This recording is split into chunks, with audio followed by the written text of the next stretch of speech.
Fala aí, pessoal, tudo bem? Iniciando mais um acompanhamento mensal. Antes de começar, eu quero fazer aquele pedido especial para você. Eu sei que vocês já viram essa imagem diversas vezes aqui, mas se inscreva no canal, me ajude a continuar crescendo. Espero que você esteja vendo esse vídeo, eu já tenha chegado aos 4.000 inscritos. Assim, é um número fantástico. Se eu não cheguei ainda, eu tenho certeza que eu vou chegar em breve e agradecer você mais uma vez por isso. E lembrando, pessoal, que esse é o primeiro vídeo que eu estou falando sobre a quarta turma da minha mentoria, que eu vou abrir no final de maio. Aqui na descrição desse vídeo tem o link para você fazer o pré-cadastro. E o pré-cadastro, quem faz esse pré-cadastro, acaba ganhando o maior desconto na hora da abertura das vagas, tá bom? Então o link está aqui na descrição. Vamos lá, pessoal, então vamos falar sobre o TRFX. Assim, antes de começar, eu queria fazer um desabafo, porque esse fundo imobiliário, ele é um fundo muito bom em termos de imóveis, em termos de estratégia, estratégia de imóvel, tá? Mas não estratégia de gestão. Por quê? Primeiro, é o fundo que eu gasto mais, acho que de todos os mais de 60 fundos que eu analiso aqui, eu acho que é o fundo que eu gasto, acho não, eu tenho certeza, que é o fundo que eu gasto mais tempo para estudar e para entender o que a gestão fez. Porque ela faz muita coisa, ela mistura muita coisa e acaba deixando o cotista confuso. Olha só, eu que analiso esse fundo, trago para vocês isso, analiso, tenho um certo conhecimento em fundo imobiliário, fico confuso. Imagina um investidor mais simples, que não trabalha com isso, que quer somente a informação sobre o fundo que ele investe. É muita coisa, é muita informação. O fundo estava na hora de consolidar essas informações e trazer, deixar mais claro. Eu até mandei um e-mail hoje para a gestora por uma dúvida que eu tenho, que eu vou explicar para vocês. Aliás, se vocês tiverem a resolução para essa dúvida, deixe aqui nos comentários e assim que a gestora responder, eu venho aqui e faço um vídeo para vocês explicando eu vou explicar a dúvida durante o vídeo. Mas vamos lá. Porque vocês vão ver, tem bastante coisa pra gente falar. O fundo, ele se alavanca, ele paga uma parte de alavancagem, se alavanca de novo. Então a gente vai falar bastante sobre isso. Vamos lá. Então vamos falar sobre o nosso querido TRXF. Opa, passei aqui o relatório agora de março de 24. Parabéns para primeiro a parte, vou elogiar também, que é uma das gestoras junto com a Quineia, que publica o relatório muito rápido, né? A gente está falando agora do começo de abril. Publicaram o relatório, se eu não me engano, dia 3 de abril referente a março, então é muito rápido. Isso é muito bom para quem quer estudar e analisar fundo imobiliário. Quem dera, por exemplo, o BTG fizesse a mesma coisa. Mas vamos lá. Então aqui um ponto. Dia 8 de março foi comunicada a aprovação da 10ª emissão de cotas. A gente já fez, eu fiz acho que diversos vídeos sobre emissão aqui, sobre emissão, fiz um vídeo sobre emissão, depois fiz um vídeo sobre um material complementar que eles colocaram, muito bom e por sinal, foi um pedido inclusive dos cotistas, eles fizeram um comunicado mostrando, porque na emissão eles colocaram a compra dos imóveis e depois eles não explicaram como que eles iam comprar, e agora eles explicaram como que eles vão comprar os imóveis. O meu único que eu vou falar daqui a pouco é o valor da emissão, que ela poderia ter sido maior. Bom, aqui, pessoal, conclusão da venda que não faz parte aquelas vendas que a gente tinha comentado no relatório passado, é venda nova, que é do centro de distribuição Pão de Açúcar e Loja Açaí, localizados em Caucaia.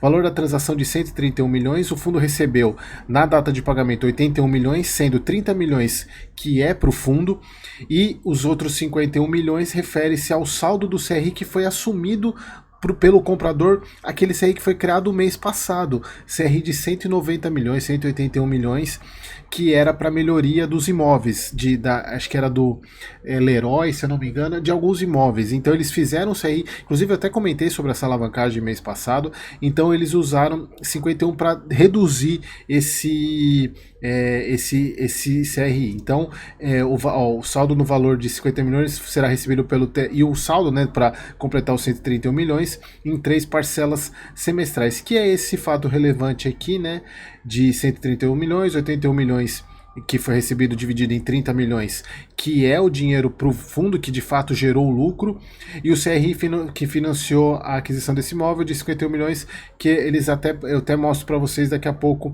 essas manobras de pagamento. Bom, vamos lá. Então, voltando aqui, o fundo distribuiu 90 centavos, 9,65, que é um dividend yield alto. E aí, pessoal, um ponto é o seguinte, que eu volto a falar isso para vocês, para quem já acompanha o TRFX, eu vou trazer aquela planilhazinha de acompanhamento que eu estou fazendo todos os meses, né, acompanhamento da alavancagem desse fundo. Pessoal, o fundo ele tá com mais de 40% de alavancagem. Então ele precisa entregar mais dividend yield do que um par. Do que, por exemplo, um GARI 11, do que um HGRU, do que um RVBA. Ele precisa entregar mais porque ele está mais alavancado. Então, lembra, pessoal, eu sempre gosto de falar isso. Se você tem dois fundos com o mesmo dividend yield e um está mais alavancado que o outro, ele está entregando menos. Porque no momento ele vai ter que apagar essa alavancagem em relação ao outro. Então, quando um fundo tem alavancagem, ele obrigatoriamente tem que pagar mais dividendo, porque senão não faz sentido ter essa alavancagem. Tá? Então olha só, o fundo reduziu a área bruta alocável, reduziu o número de imóveis exatamente por causa dessas vendas, diminuiu um estado, né, porque ele, se eu não me engano, ele só tinha essa em Calcaia no Ceará, então ele diminuiu um estado nessa venda, ele estava em 14 estados. Bom, aqui a parte agora de mercado, né? Isso aqui já é novo, então por isso que eu gosto de passar, porque o TRXF é um dos primeiros que fala sobre o mês, né? Então eles falam que, primeiro que o IFIX encerrou máxima de novo, de 1,43, e por outro lado, a Ibovespa 0,71, principalmente por causa da situação fiscal, taxa de juros aumentando, inclusive agora no começo de abril, o título público IPCA mais 2045 bateu 6% de novo. Eu fiz até investimento nele. Eu sempre até gosto muito da Marília, né? Ela até fala, quando passou de 5,95, 5,96 é para encher o carrinho, porque são oportunidades muito boas de investimento para o longo prazo. Então eles até falam aqui, ó, tivemos ainda a divulgação de IPCA de 15 de março, apontando alta de 0,36. Isso até comentei nos vídeos do Canip, que provavelmente deve fechar em 0,4, né? Muito parecido com janeiro, então deve manter o resultado, os rendimentos para o Canip do jeito 1,05, do mesmo jeito que ele pagou. O corte da taxa de juros, o Fed não iniciou a taxa de ciclo de corte, a expectativa é que termine em 9% até o final do ano. Bom, então vamos lá. A distribuição de 90 centavos e o impacto, ele teve um impacto positivo, que foi a venda, né, dos imóveis lá de Calcaia. Então ele teve um recebimento de 14 milhões de lucro, que dá 97 a mais por cota, né? Então ele gerou uma boa reserva esse mês, acho que 50 e poucos centavos referente a essa venda, a esse rendimento. Então, inclusive isso é até bom porque ele mantém previsibilidade para o meio do ano, inclusive pode até vir pagamento extra no meio do ano. 148 mil cotistas, mais um mês de aumento. Sobre a 10ª emissão, que a gente já sabe, né, que é para aquelas compras do Carrefour, da Leroy Merlin, que é aquele, lembra que eu falei da questão do LZR, do São Gonçalo. Então são 250 milhões, a gente ainda está na fase, já terminou agora, encerrou, que inclusive eu vou usar uma do ponto de encerramento para explicar algumas questões aqui que eu não entendi. Encerrou a parte de direito de preferência e agora está na fase da sobras e montante adicional. Tá? Então, inclusive, acho que o fator de proporção do montante adicional é quase 150%.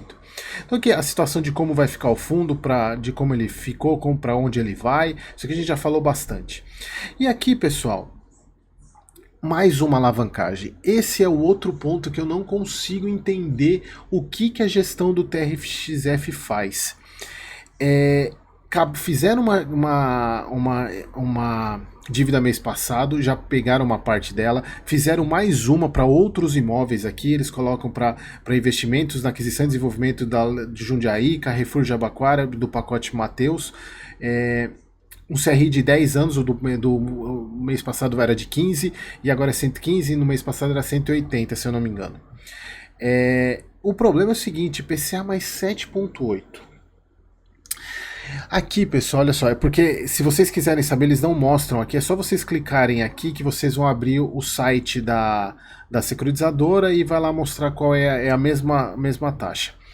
Pessoal, primeiro, não dá para entender você fazer dívida nesse momento que a gente está hoje.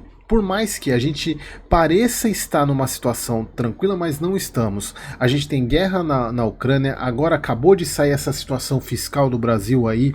Na verdade, fiscal não, a questão do Elon Musk com o Alexandre de Moraes querendo proibir o Twitter. A gente vive numa situação muito complicada, déficit fiscal atrás de déficit fiscal. Como eu falei para vocês, o IPCA batendo IPCA mais 6, ou seja, o risco está sendo precificado, por mais que a taxa de juros esteja caindo, o risco futuro, o risco do fiscal precifica as taxas futuras, por isso até que a bolsa não anda. Você tem agora no final do ano a troca do presidente do Banco Central, que existe alguns comentários que o Garípolo, ele estava, como acho que ele passou tanto tempo com o Campos Neto, que ele acabou vendo como é que funciona de fato e como que entende, e parece que uma ala meio radical do governo não quer o Garípolo, porque talvez o Garípolo segure a queda da taxa de juros. Então, se não vier o Garípolo, aí que a gente vai ter um corte muito severo da taxa de juros. E a grande questão é, juros futuros não é o governo que controla, é o mercado. Então, pessoal, assim, não é momento para fazer esse tipo de dívida.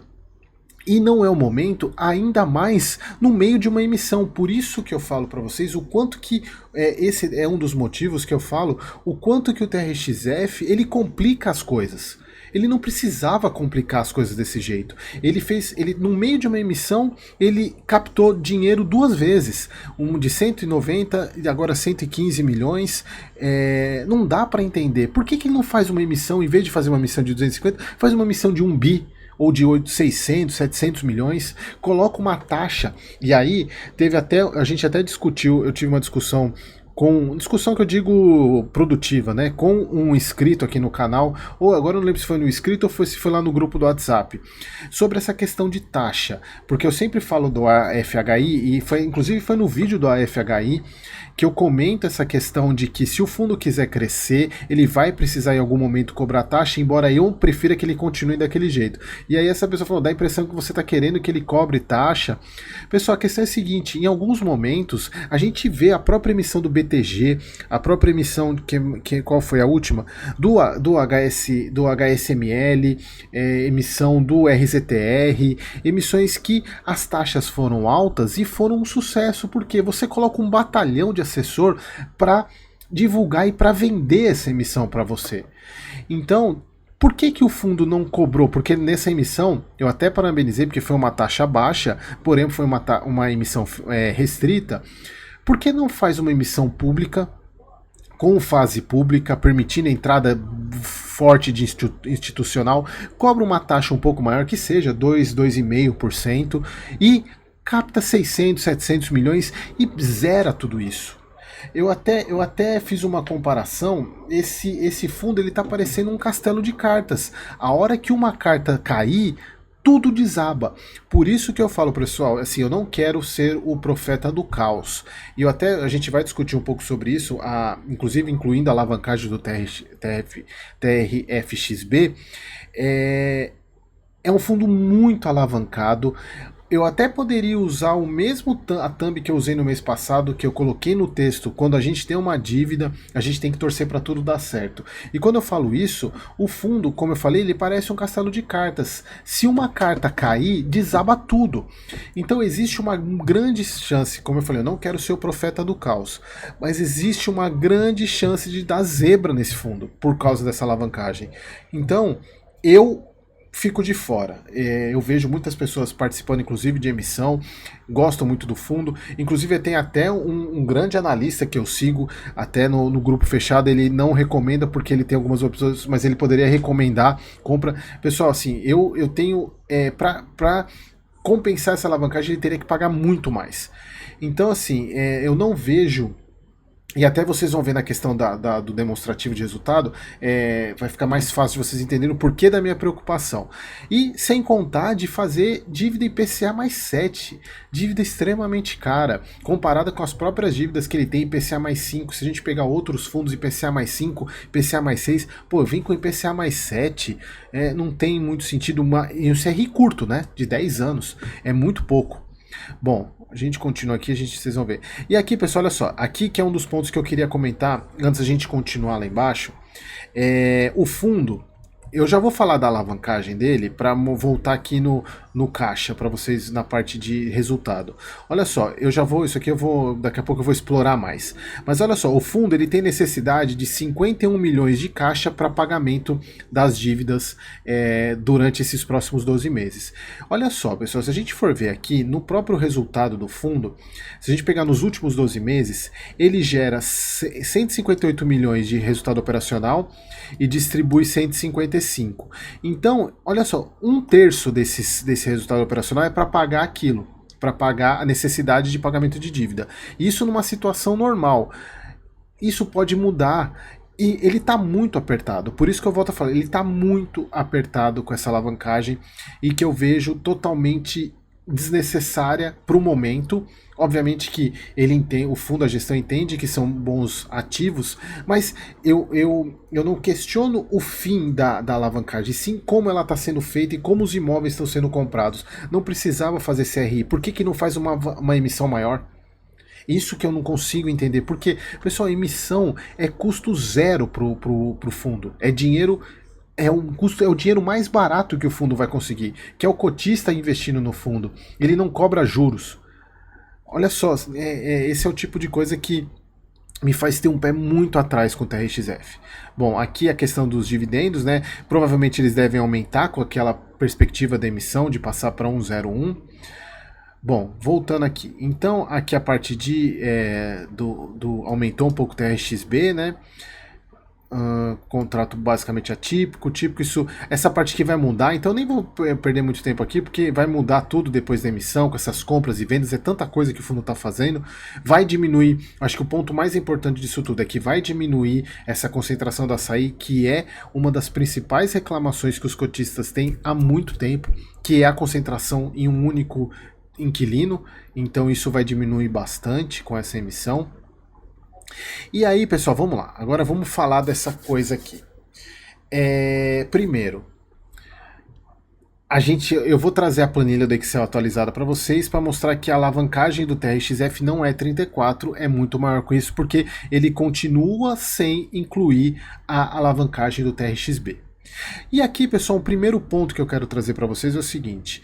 Se a gente pegar no relatório do mês passado, esse valor de ativo estava 2, deixa eu pegar aqui, até acho que eu vou abrir o relatório do mês passado só para mostrar para vocês.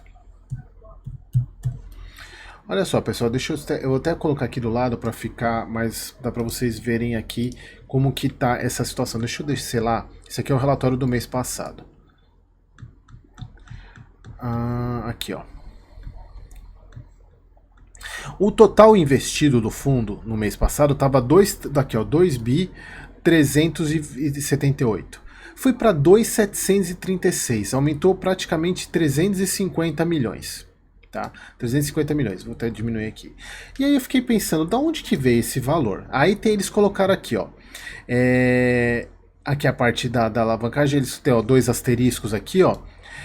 Considera, deixa eu até grifar aqui, ó.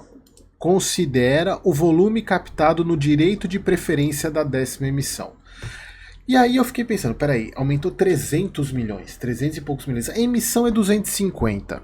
Como é que aumentou mais do que a própria emissão, sendo que normalmente direito de preferência é a menor captação do fundo? Aí eu fui lá na emissão, e eu fui ver, olha só, dia 28 de março ocorreu o encerramento, acho que tá, deixa eu aumentar aqui, né?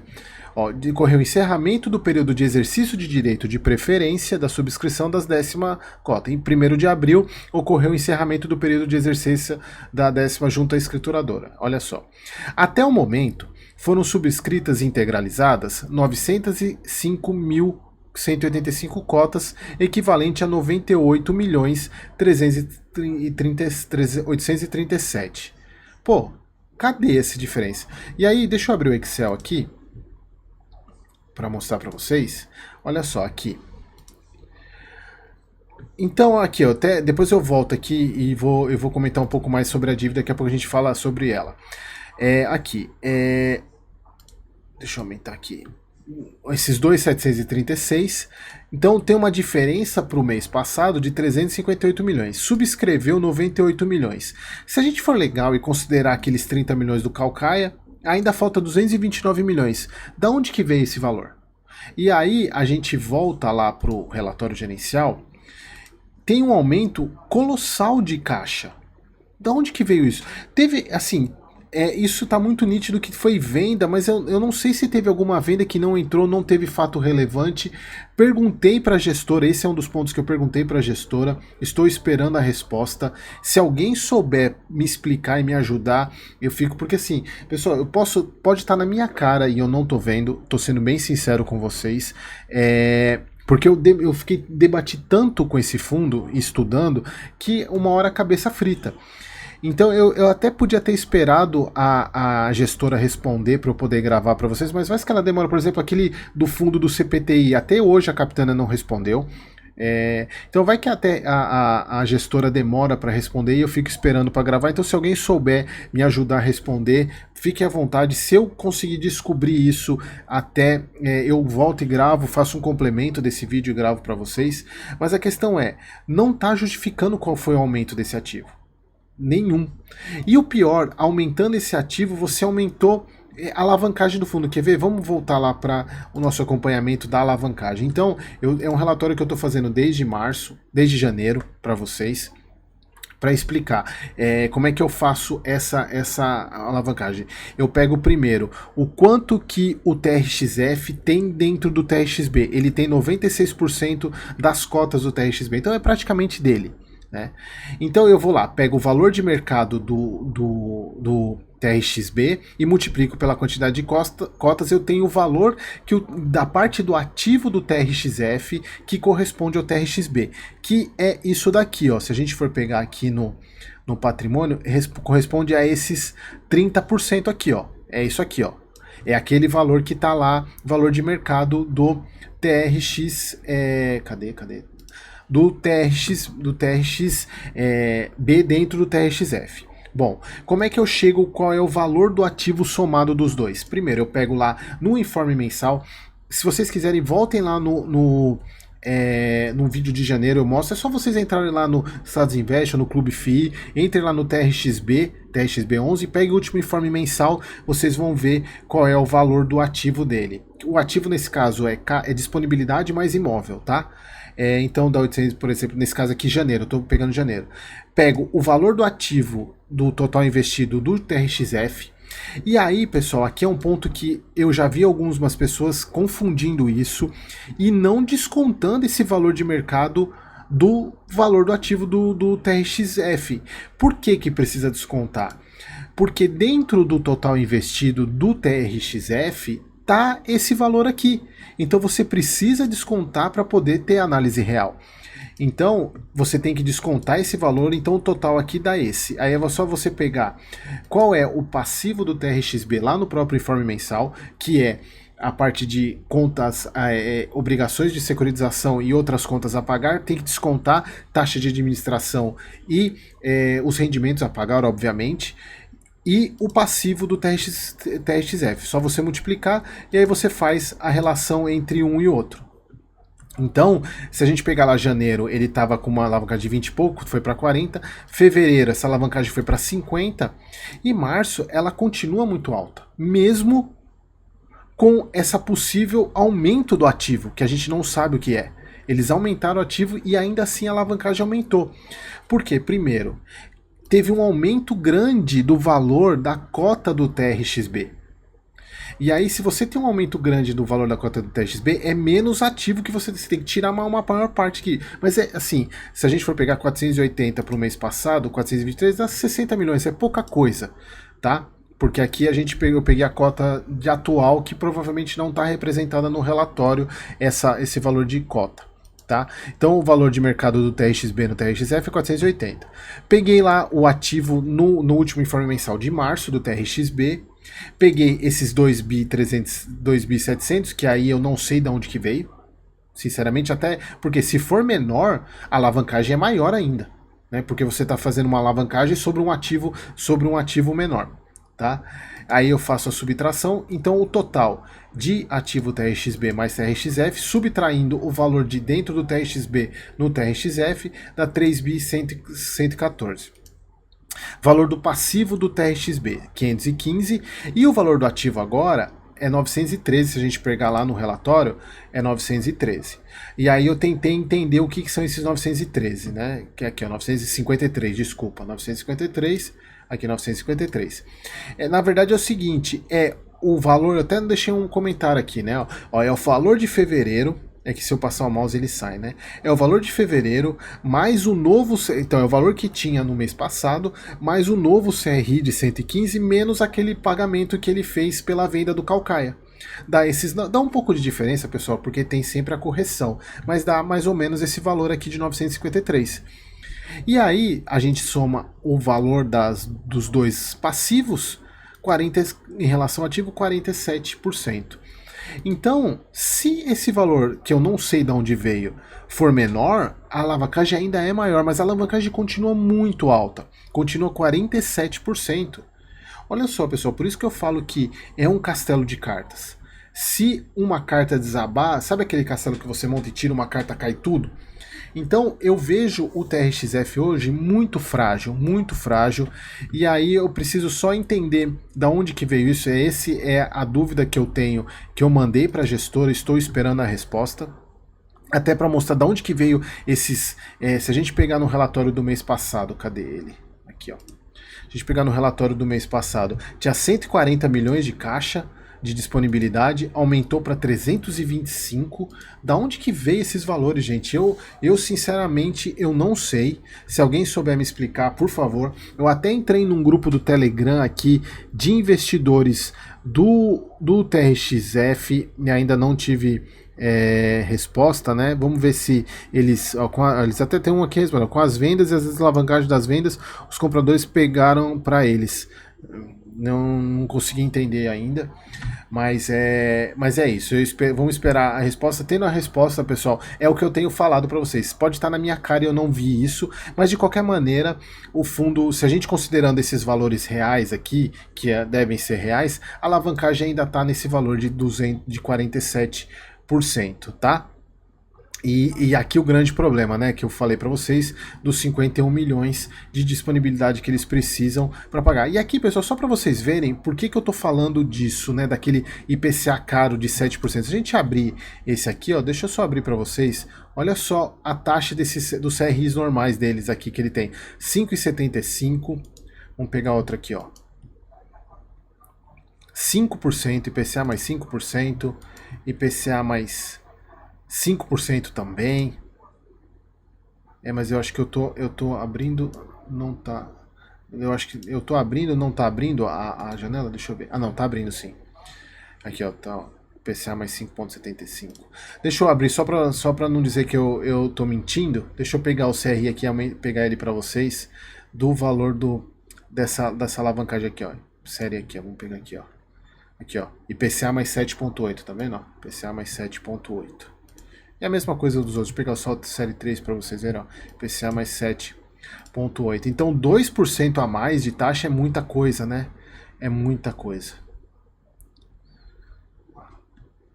Bom, acho que é isso, pessoal. Então, é aquilo que aqui não teve nada de diferente, né? Vamos aguardar, vamos ver se tem uma resposta, se eu descubro a resposta. Se eu descobrir a resposta de onde que veio, eu volto e gravo para vocês. Se eu tiver retorno da gestora, eu venho e gravo para vocês também. Mas assim, eu tô aqui para alertar você, cotista do TRXF, que a situação não é fácil, não é simples, e eu vejo que a gestora vacilou nessa emissão. Poderia ter feito uma emissão muito maior para resolver esses problemas de alavancagem, não precisar fazer esses CRIs para pagar o que eles precisam, usariam dinheiro muito mais barato que é de emissão. Mas é isso, pessoal. Então a gente continua acompanhando. O vídeo ficou um pouquinho longo, porque é muita coisa. É o que eu falo para vocês, é um dos fundos que eu mais estudo para poder trazer, porque é muita coisa. E é isso, pessoal. Espero vocês no próximo vídeo e não deixe de se inscrever no canal.